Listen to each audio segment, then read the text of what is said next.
There's something about it.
Your journey ends here.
Look who's here to meet us. Pity they don't seem fond of visitors.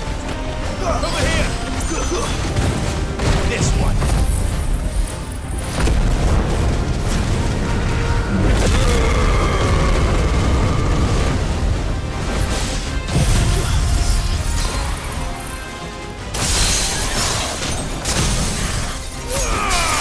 All yours, Torgal! Yeah! Go!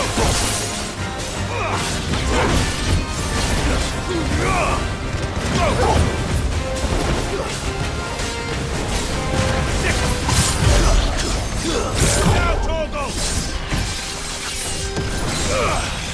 Attack! This one! Attack! Go for it! This one! This one!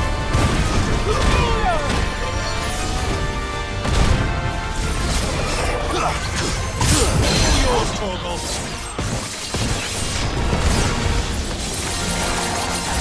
Go! Get him!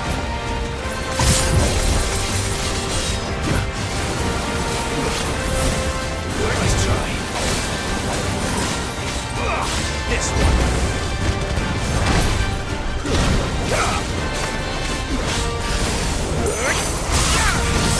Go for it! Get him!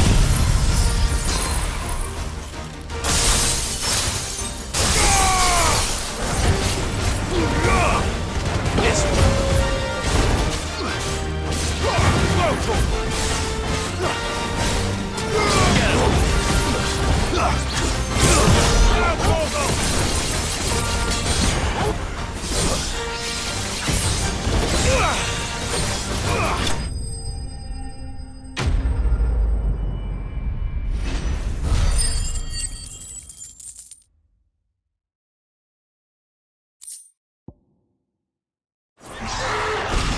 I've had warmer welcomes.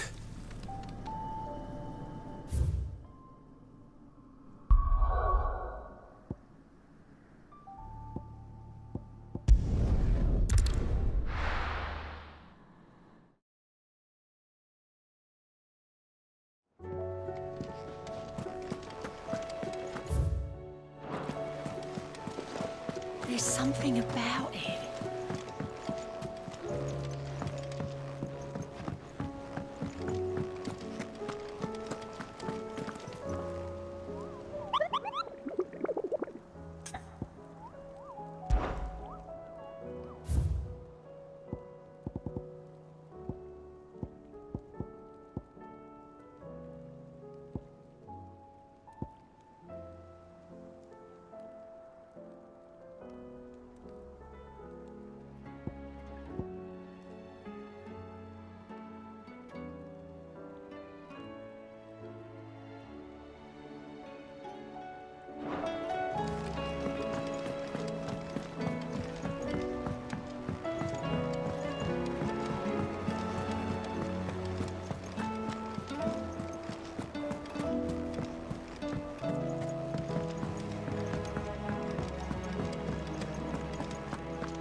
Trouble with your gear, or... So, what'll it be? And how am I meant to do that then? Don't waste my time. You ain't got the stuff.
This one. Over here.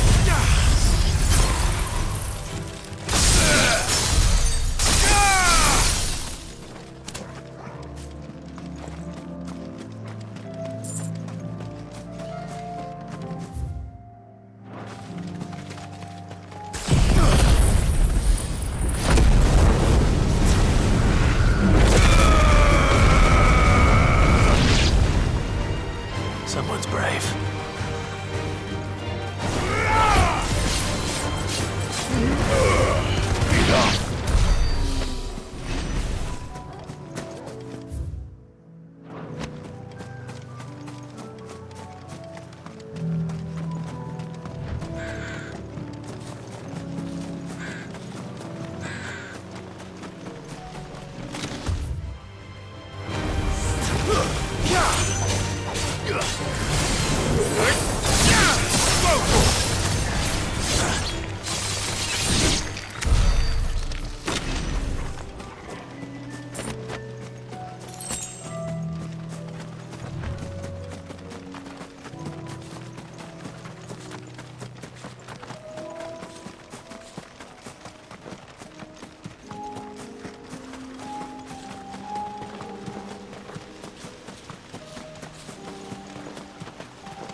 Something up. Only one thing for it.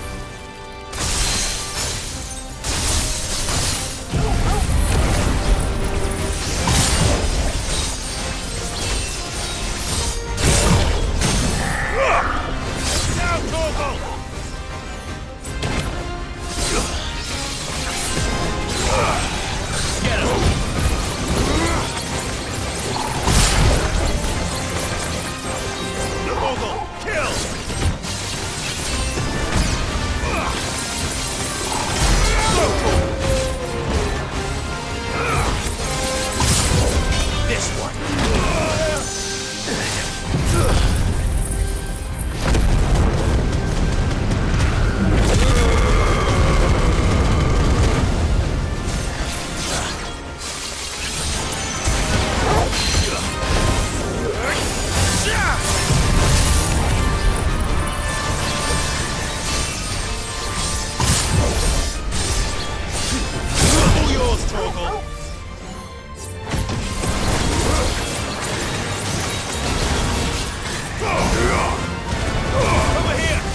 Sweet dreams.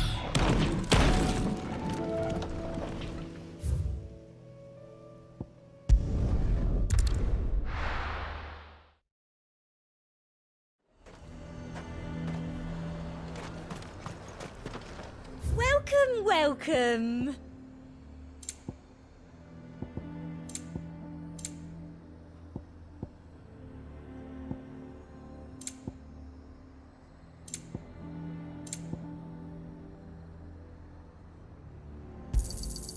You've a keen eye.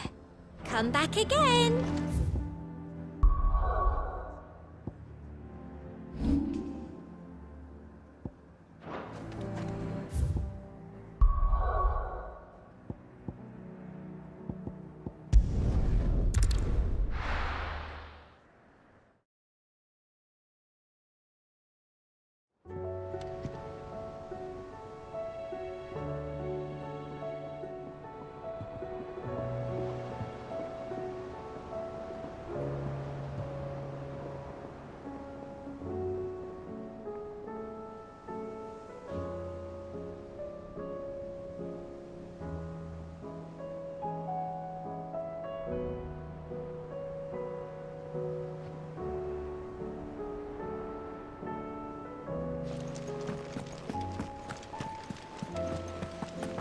There's something about it.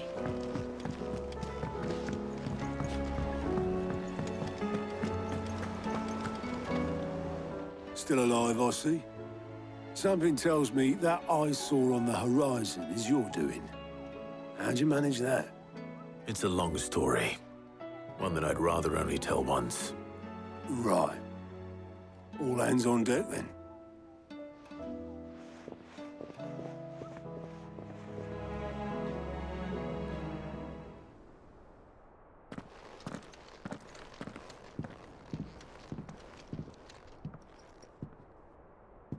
Is this everyone?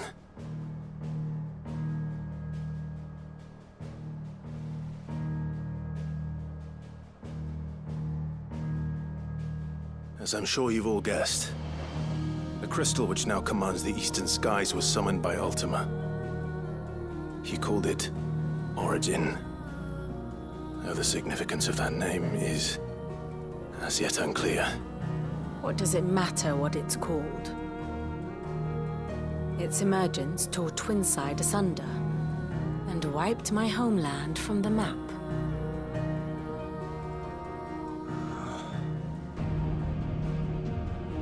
Mention of the Dominion spires can be found in the oldest of Valisthian records. But to the best of my knowledge, none provide any hint as to their true nature. That they would prove the horns of some slumbering demon. Well, the Dominion's demise was at least quick. Elsewhere, the Republican army cannot hope to contain the chaos engulfing Randalar. Canva is in flames, and the Empire. Our allies are crying out for answers. I've sent the Cursebreakers to give them what assurances we can, but right now that amounts to fuck all. They wouldn't be able to stop what the skies have started in any case. People here and across the realm grow sicker with every passing day.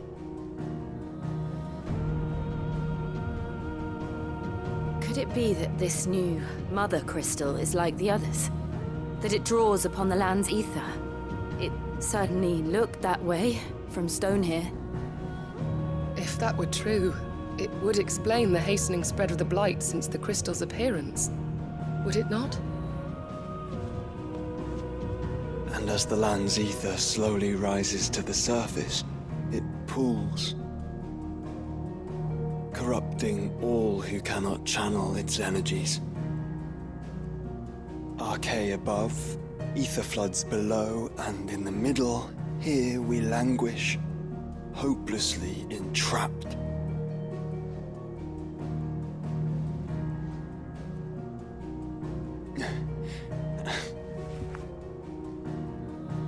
It's all right.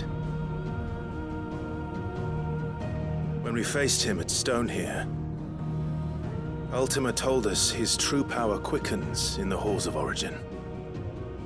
Needless to say, we cannot allow that to continue.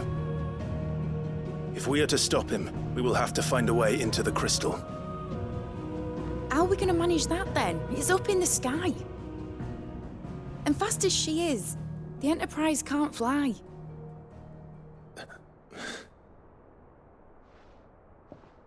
It's a lot to take in, and I reckon we'd all benefit from some time to clear our heads. The answer will come to us. Don't you worry. Ain't that right, Clive? Right. That's right. Well, go on then. Bugger off.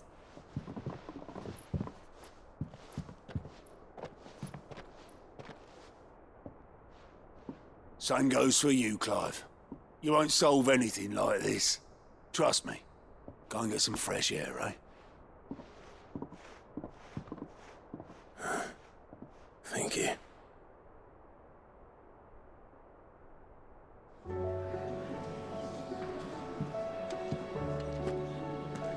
Joshua seemed upset.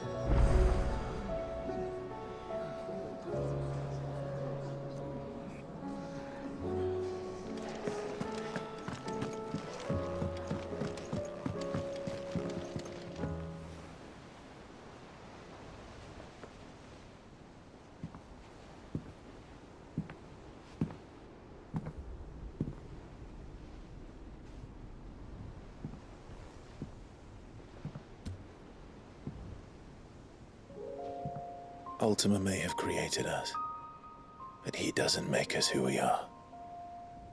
Only we can do that. And if he would have us fight for our survival, so be it. It's what we've been doing all along. Much like Ultima himself, it would seem. His new world being naught but a means to survive. And so, we must contend to decide which of us shall inherit the land. Should Ultima prevail, it will mean death for us all. Of that, we can be certain. But even should he fail, what world awaits us? A withered, godless place, where our newfound freedom will most like prove a chain in itself. Well, that may be. But a chain can always be broken. As long as one has the will to break it. It won't be easy.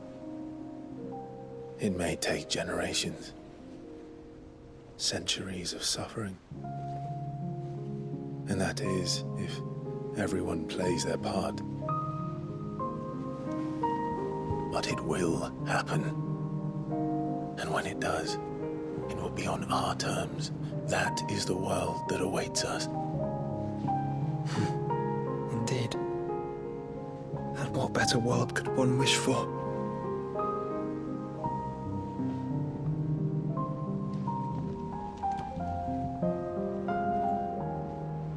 But first, we have to reach that crystal. Then it's a good thing I have wings. You can barely stand, let alone fly. And only the Founder knows what horrors await in those skies. Are you certain about this? Am I certain? I am the Phoenix. I will do what I must. This is our fight. Remember.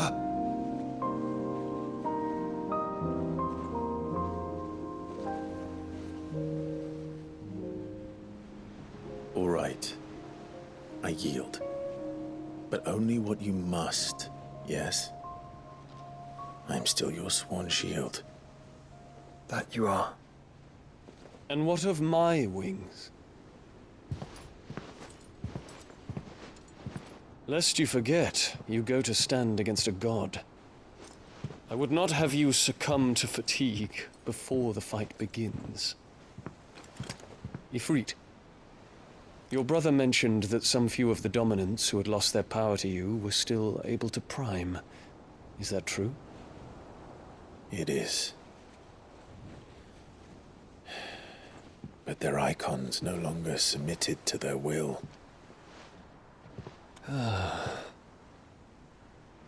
Then mine will have to be stronger. That you both might save your strength for the battle to come. You don't have to do this. If you do, there's a chance you might lose all you have left. And what have I but regret? My life ended in the Dominion. I fear death no more. Besides, I would have words with Ultima. He has much to answer for.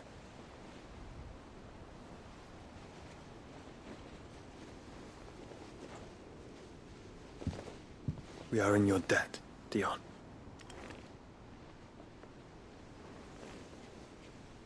We can speak of debts when this is over.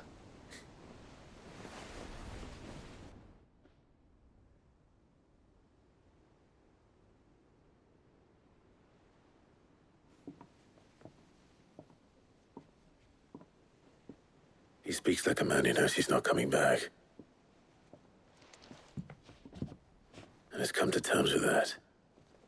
That doesn't mean that we have to. Does it, Clive?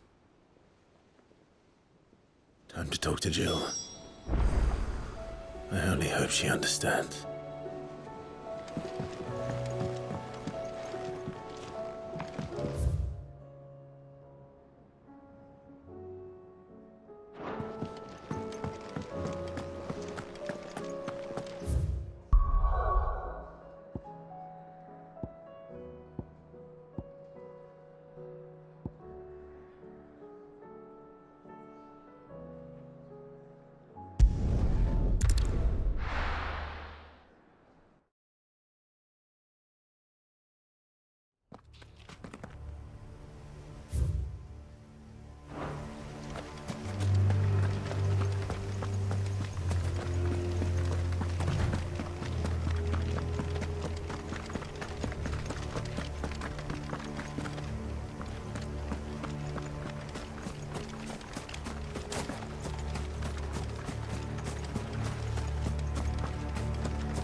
come to wish on a star.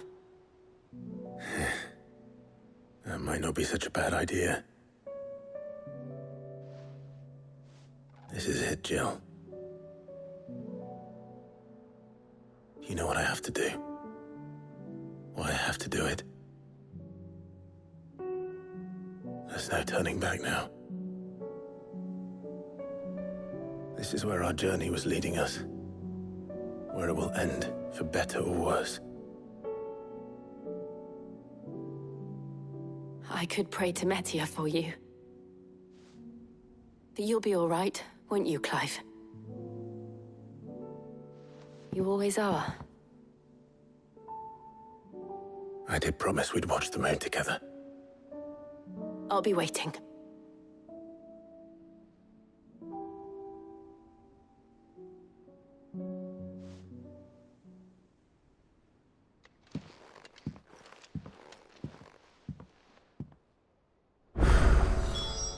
It's almost time. Better make sure I haven't forgotten anything.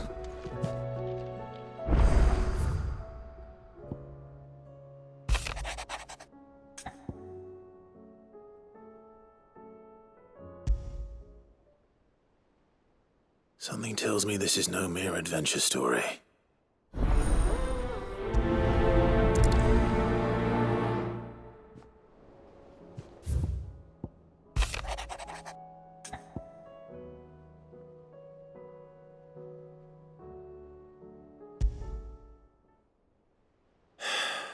What is it this time, Torgal?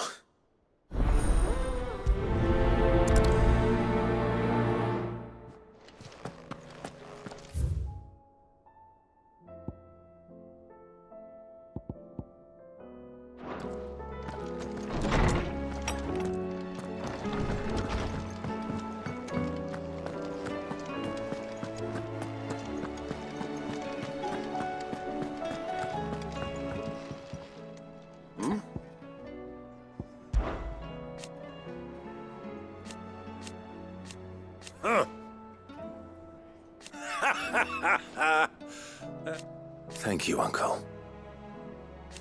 As for down here...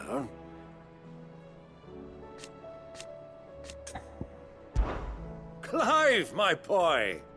Rutherford informs me that we owe you our thanks. Hadn't intended for you to get involved, but such are the times we live in, huh? I would have done the same for anyone else. You're far too modest, Clive. You'd make a terrible nobleman.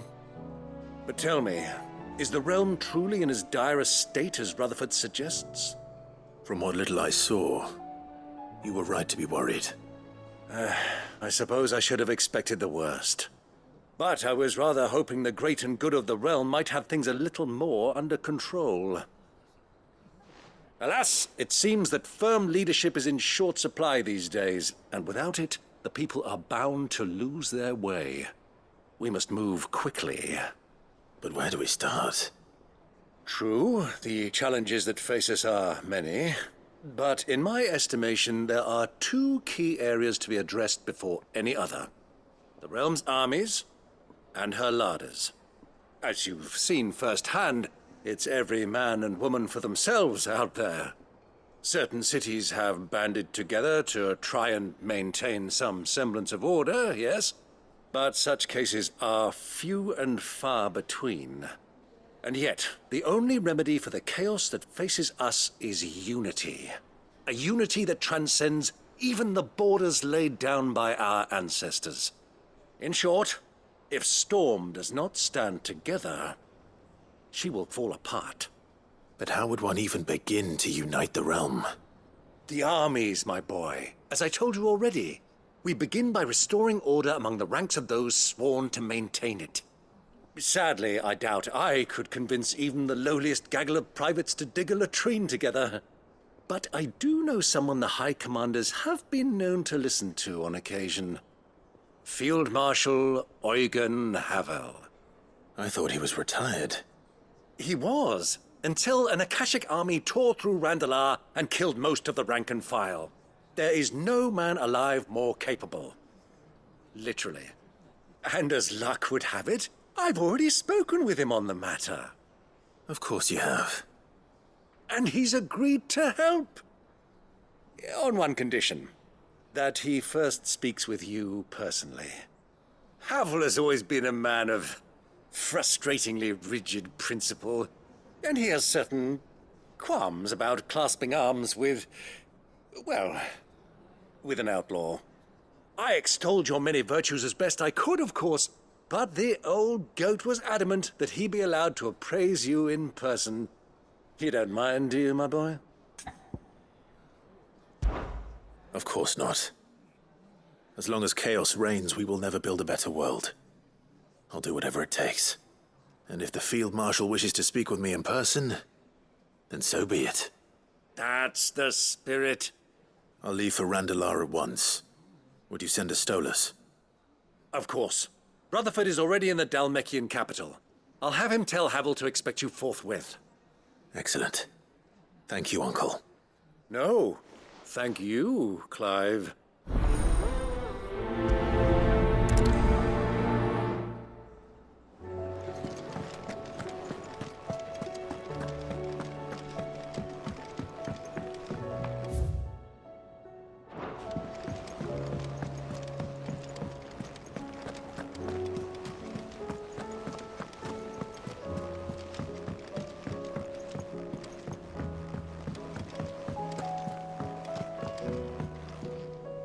Vivian, I read your note, and I'd be happy to help you find the book you're looking for.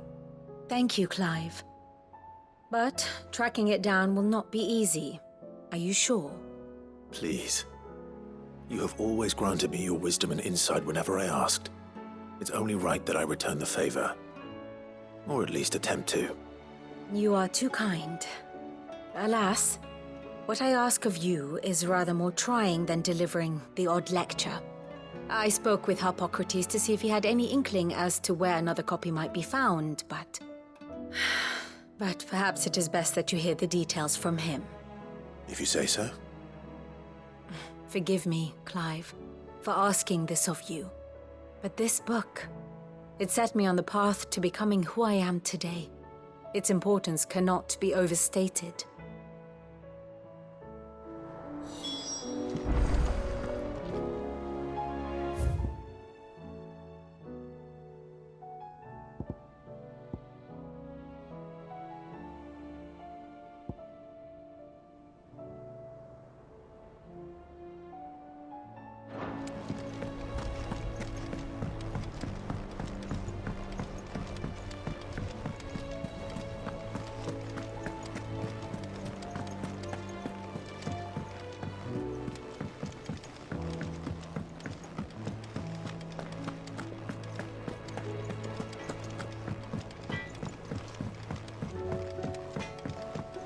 Say what you will, Lady Karen has seen her...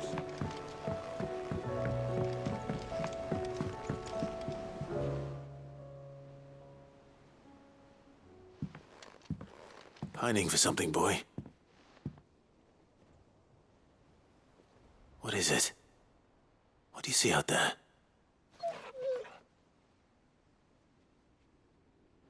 I never did ask where you got that anklet of yours. From Sid, that's why.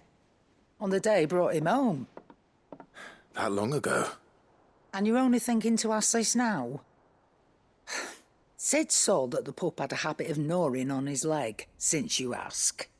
Clap that there iron on him to keep him from doing it. What was wrong, boy? I'll take like as not. Must have been hard on the poor whelp losing his loving masters at such a young age. Doubly hard in being a frost wolf, torn away from his icons and all. Sid would always tell him, you want that iron gone, you find what it is you're looking for. I reckon what he were looking for was you. I'm sorry, Torgal. Sorry for making you wait so long. Let's get that thing off you.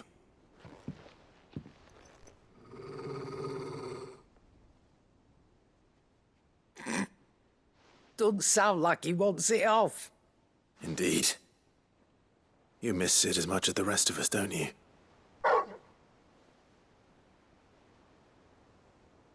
You want me to go with you somewhere?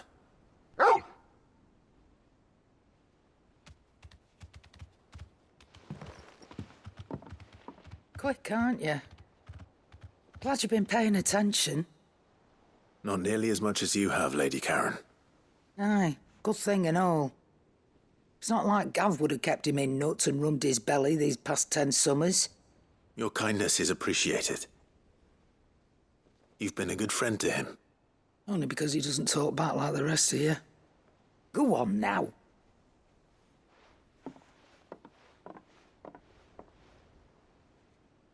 Where to then, Torgal?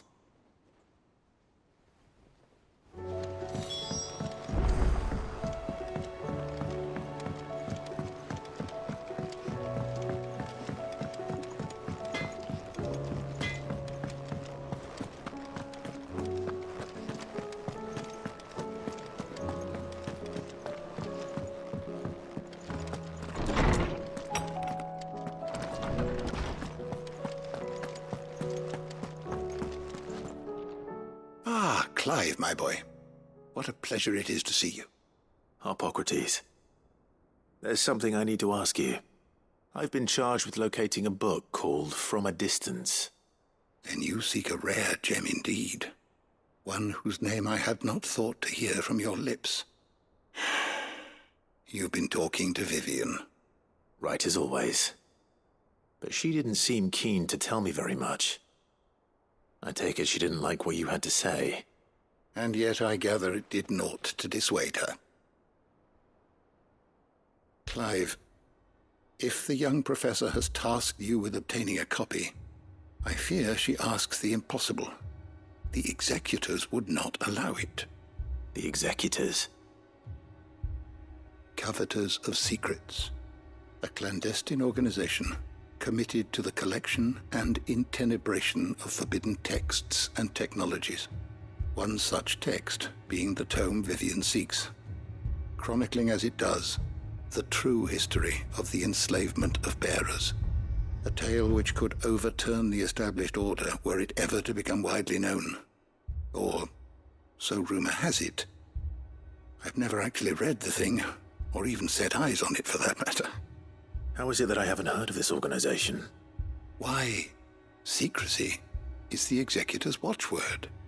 They lurk in the shadows, emerging only to seize that which must be seized, be it books, inventions, or people, before disappearing again, leaving nary a trace. Which would explain why Vivian's copy was snatched from her grasp not long after she found it. By the hand of the executors, yes. But what drives them? Self-interest or ideology? A fine question. Sadly, all that is known of the executors can be recounted in a single breath. You may just as soon ask me of their origins, numbers, or the identities of their leaders. Any answer I give would be pure speculation. Then my hunt was doomed from the first. What was Vivian expecting? That I'd pluck it from thin air? Not from thin air, no. From ash.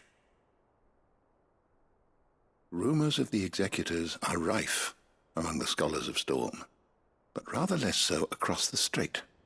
I have a friend.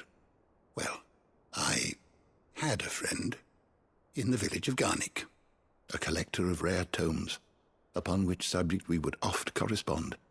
Alas, I have heard naught from him since the skies fell dark. And no doubt he, too, has turned. But, though he did not mention it by name, it is possible that a surviving copy of From a Distance yet rests upon one of his many shelves, quietly awaiting discovery.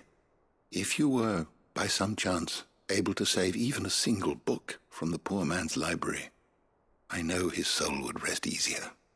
Very well. When I next find myself in Waloed, I'll be sure to pay Garnick a visit.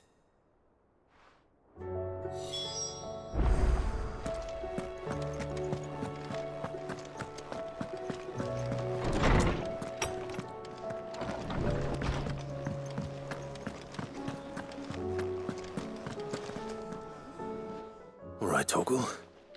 Where are you taking me? I'm going to need a little bit more than that, boy. Do you have a better hint for me? Unless... you've already given me one. Back on the rear deck, you were looking west, toward Rosaria.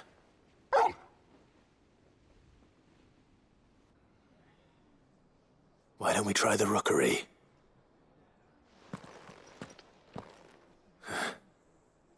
I haven't been to the island in almost 20 years. To Port Isolde, then. Fingers crossed the old mooring is still there.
It's still here.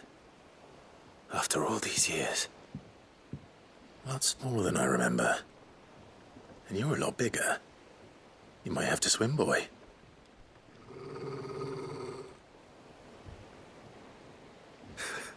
I wasn't being serious.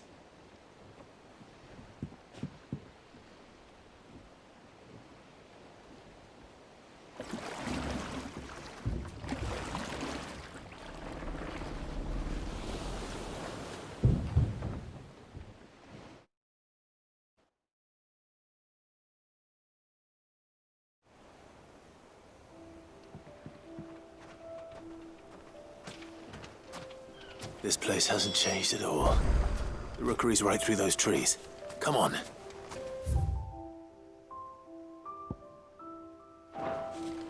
Race you there? I bet I could still beat you.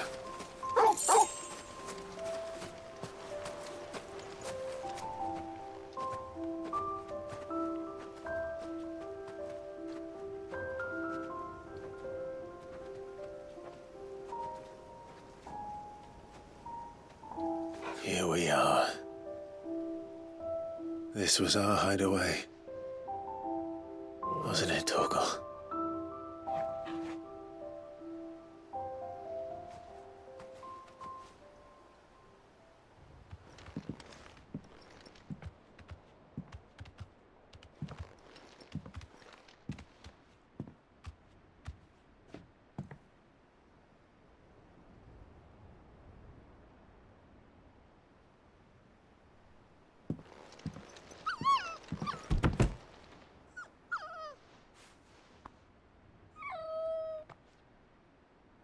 Coming here helped me to forget who I was.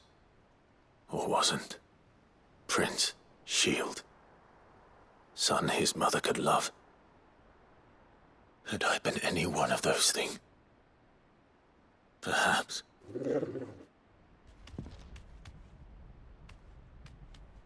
What is it, boy?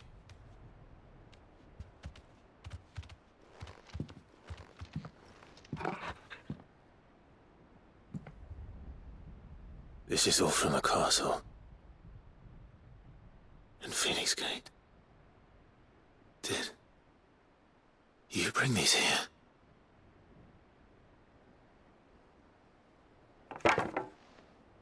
My sparring sword.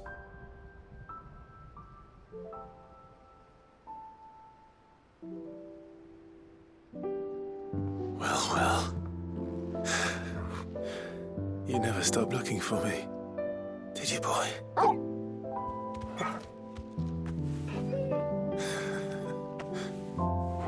Thank you, Torgal. For never giving up. For never forgetting.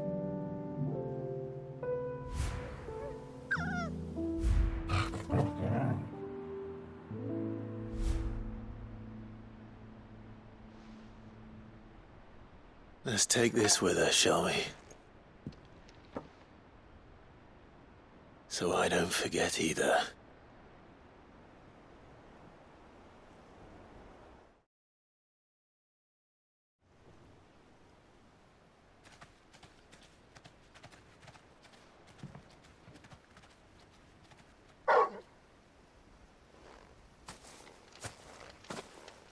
That's not the way back to the boat, Torgal.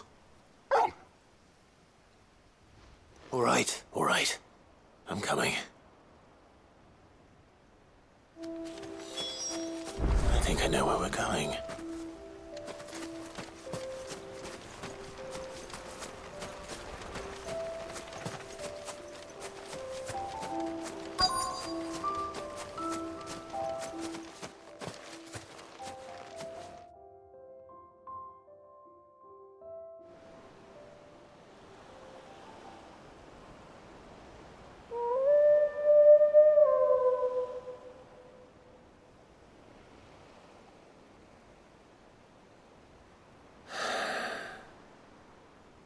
People always talk about the importance of putting the past behind you.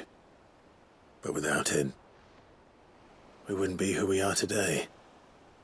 And we certainly couldn't steer our way to a better tomorrow. Come on, Torgal. Let's go home.